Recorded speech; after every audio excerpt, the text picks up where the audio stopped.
Back here again with the third review of Classroom Elite, this one on volume 10. Right off the bat, I just want to say this volume has one of my favorite, if not my favorite ending to a volume. I look back at the last two volumes, volume 8 and volume 9, I learned about the consensus of what people think about them. Everyone believes that they are average or two of the worst volumes in the series, in which now I can see after reading this volume, even though I don't agree, but I understand where they're coming from. This volume brought back the iconic pattern that we see in each and every Classroom of the Elite volume. They tend to be a bit slow in the beginning, then by the end the intensity is revved up and turned up to 100. This volume definitely kept that same feel, and it was nice to see that again. But besides the ending, we got a lot of interactions along with some developments for certain characters and more characterization specifically for certain characters that I needed it from. But without further ado, let's just begin.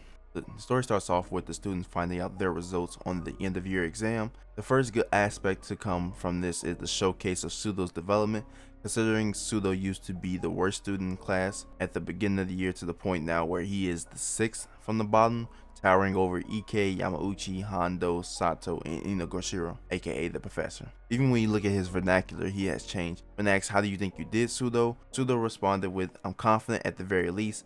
I absolutely won't get a failing grade," which is a large step for him because that comment is an arrogant and pompous comment you would expect from Pseudo, but one from pure hard work and dedication. Also coincidentally, this falls with Horikita as well. The fact that she's been helping Pseudo as much as she has and as long as she has is proof to her own development in and of itself. Unfortunately, there wasn't really any Ike development, but I'm fine with that. The next scene, still covering chapter 1, was an interaction between Ayana Koji, Nagumo, Horikita, and Manabu. I like the small accidental interaction between Ayana Koji and Nagumo. The way Nagumo is trying to test Ayana Koji is quite exciting to see. All Nagumo wants to know is why does his senpai give this boy so much attention, especially over him. As for when Horikita showed up, there are two aspects of this that I like. One, sort of afraid and ashamed of Horikita and how she is completely submissive when she's around her brother, showing that there's still room for her to grow, because I had completely forgot about this aspect of her growth and the fact that she has an older brother complex. Moving on to 2, the conniving nature of Nagumo trying to get ahead of Manabu by inviting Horikita onto the student council.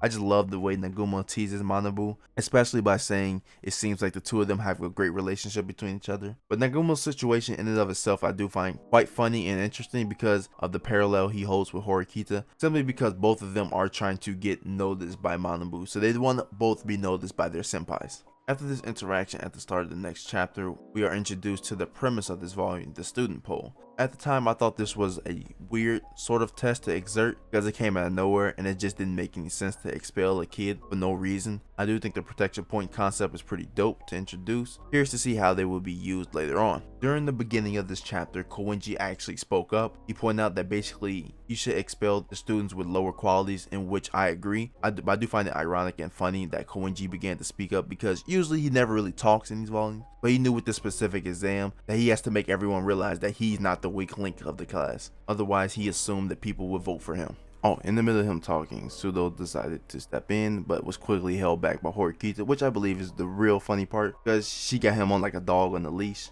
But after this debacle in the classroom, we turn to the Ayana Koji group in the cafe where they discussed the poll, and I truly slept through in this part and missed absolutely nothing. It was cool to see the interactions between them, but still nothing noteworthy. However, what I did like was the interaction between Horikita and Ryuen. Ryuen was able to see Horikita's bluff and use of him for her own self-confidence. It just shows how fragile and potentially scared Horikita is or might be on the inside, even though she puts up a strong, confident front. Ryuen was tearing apart Horikita, further proving how much she has developed because she is now afraid of losing these connections that she made throughout the classroom, throughout all of Class C. Whereas before, she didn't care if someone were to get expelled. I love this talk, but for the rest of chapter 2, nothing really happened. So let's just move on to chapter 3, which opened up with Ichinose and Ayana Koji. This was just a small interaction where it was a conversation between Ichinose and Ayana Koji, where you can actually see them open their door a bit more to the idea of the ship being Ichinose and Ayana Koji. I'm not a fan per se. I prefer Kei and Ayana Koji, but I'm not gonna lie, I'm a little warm to it, just a bit. But there are two likable aspects I can take from the scene. One being Nagumo's strategy, and I love Nagumo at this point. Nagumo's strategy to date Ichinose. It just seems unorthodox and conniving, and that's what I sort of like about it. The second thing is why Asahina is asking Ayano Koji to help Ichinose, and to me that just feels kind of weird and convenient for her, especially Asahina herself, who doesn't even know about Ayano Koji and what he's actually capable of. So I just find it very odd that the story decided to use Asahina to help Ichinose. However though, if this is a ploy by Nagumo, I would love it, but I doubt it is. After a bunch of non-noteworthy parts, then comes the goddess herself. The more Sakinagi gets screen time, the better she becomes. Here we have a conversation between Ayano Koji and Sakinagi. First she tells of how her father was suspended, and I love it. Just amazing. I completely forgot about Ayano Koji's father being a player in the overall scheme and going against Ayano Koji. I understood that he was a player, but I didn't think he would be making the move so soon. I always say that I think he's going to be some sort of in-game villain, but it seems now he's really pushing things into the forefront. As for Sakinagi's strategy, which she talked about with Ayano Koji, I didn't think she would go after Katsuragi, but it makes the most sense. But for some reason, I forgot the reason why. But I didn't believe that she would target Katsuragi, but I understand why she would. Lastly, the way she looked at the surveillance camera gave me a theory that Kiyopapa was watching Ayano Koji, but we all know what happened in the end. But I'm getting ahead of myself. I'll wait. Jumping over to the next part stated within the first few pages, Ayano Koji admits to how Horikita has changed because she seems like she no longer needs assistance, and this was just an interaction and conversation they had within the classroom. After a little talk, we turn ourselves to the turmoil that is Hirata, and Hirata is just struggling to make haste with the decision of an expelled classmate. Enjoyed watching him fall deeper and deeper into depravity, and you can't forget Hirata's pseudo-threatening of Koenji. Love to see it. And even when Hirata kicked the desk, oh my god. I was like, oh my god, my man's jumping out his body. I loved it. Seeing Hirata being so depressed, so down bad as they say, it was great to see and hilarious as well. Also, can we give some credit though to Koenji, because he was forcing some development out of Hirata, which you love to see it, especially in the way that he was speaking to him. Also, while I was reading this conversation between Ayano Koji and Hirata, I thought of something funny. Because Hirata was going to Ayano Koji, of course, for help and had to figure out some sort of get around when it comes to this poll. I thought it would be hilarious if Ayano Koji got Hirata's hopes up, saying he has a solution, and then turn around and just say, just kidding. But I guess that's just me being the a-hole. But I thought that would just been funny because I can imagine Hirata's voice or Hirata's facial expression being like, oh, you really have a plan? Oh, yes. And then he said no, and he's like, oh, wait, what?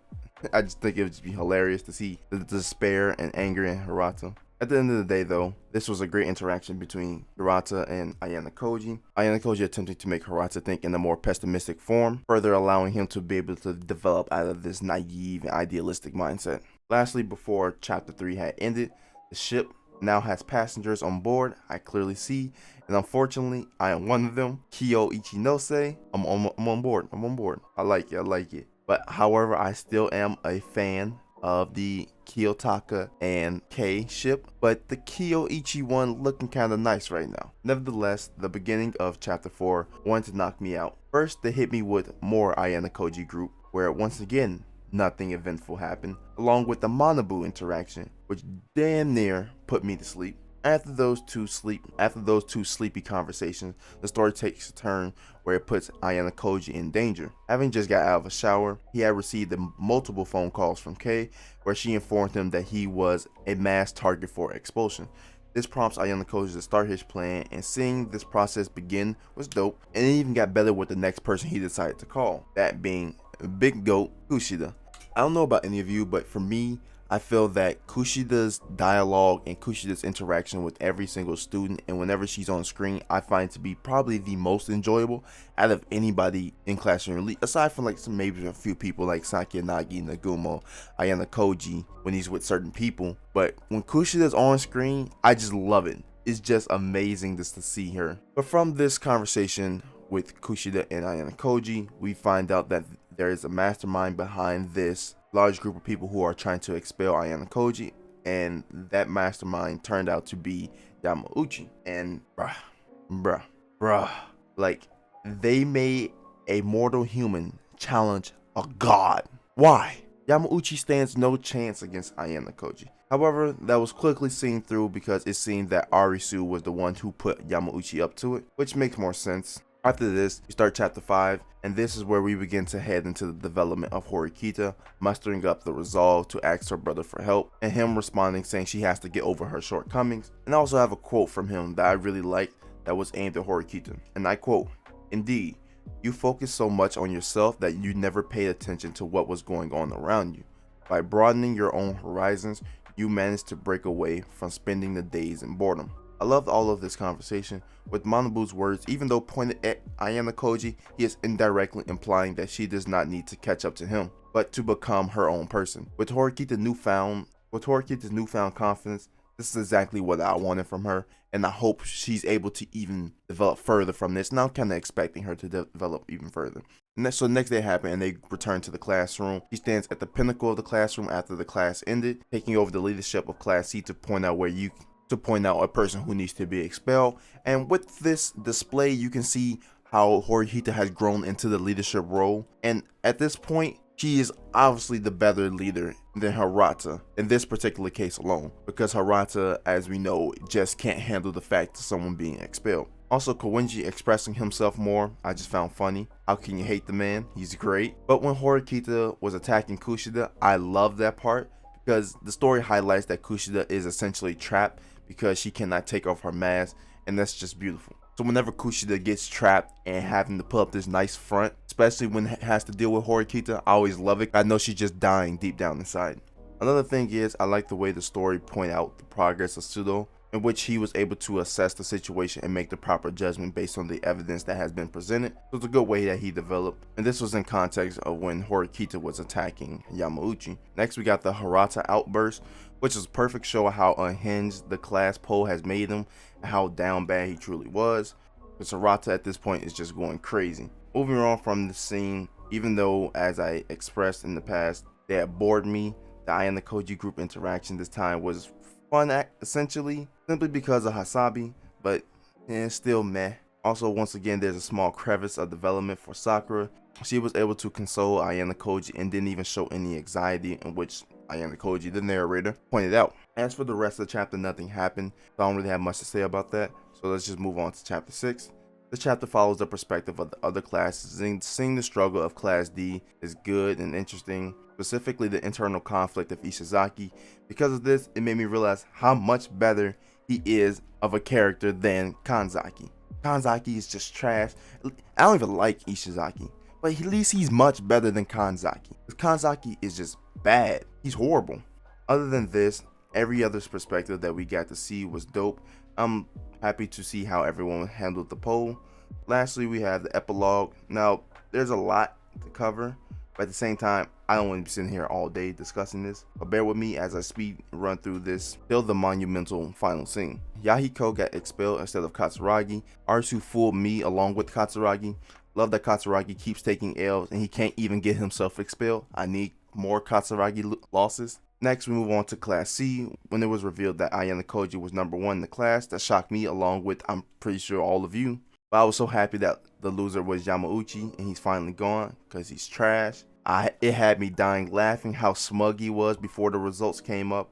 Another thing was Yamauchi attempting to beat Koenji with a chair. Once again, bruh, why is he biting off more than he can chew? It made me laugh extremely hard with the fact that Koenji was about to kill Yamauchi, even stated in the story that Koenji was going to kill Yamauchi. But I love this entire scene of Yamauchi just going nuts. Then we find out Ryun was safe as well. Then from there we get to see the backstory of how all this came to be. Hiyotaka Ayano Koji is the greatest of all time. He got Ryun to stay in the school and allow for Ichinose to owe him a favor by using the points that Ryun has saved up so she won't have to go out with President Nagumo. The interesting thing about this that I believe is because Ayano Koji helped out Ichinose is going to have some sort of repercussions later on from Nagumo. Now, finally, we're at the last part, which is my favorite, or one of my favorite endings to a classroom of the Elite volume. Ayano Koji and Saki and Nagi travel back to the place they met earlier in the volume. On their way there, and while they were there, they discussed the poll results, each other's plans, and the new director that would temporarily take over her father's place. Then suddenly, this new director shows up out of nowhere. He asks if they could guide him to the staff room, but Saki and Nagi quickly snuffed out that was a lie. Then the part that really got me quite hyped was how heavy Saki and Nagi was talking to this new director. Absolutely loved it. But with the sassy attitude poking holes in the director's words, he stepped over to Sakiyanagi, and then this scene just floored me. When he kicked the cane, I was hooting and hollering. I was dying laughing because I always wondered and sort of wanted someone to always do that to Sakiyanagi. Because I see the way Passion Elite can be violent, I wanted to see if someone would someday kick the cane from under Sakiyanagi. And I just thought that was hilarious. Then the new director began to attack Ayano Koji, displaying his strength that seemed like it went way beyond Ayano Koji's. Then learning that he was sent from his father, this entire scene was just amazing. And I can't wait till volume 11 and the second year because Naguma will be in full control along with the new director. So this will be an interesting year to see what goes down. But I hope you all have enjoyed the review. Like, comment, and subscribe for more Classroom of the Elite content. Join the Discord to discuss some more Classroom of the Elite with me and many others. Link is in the description.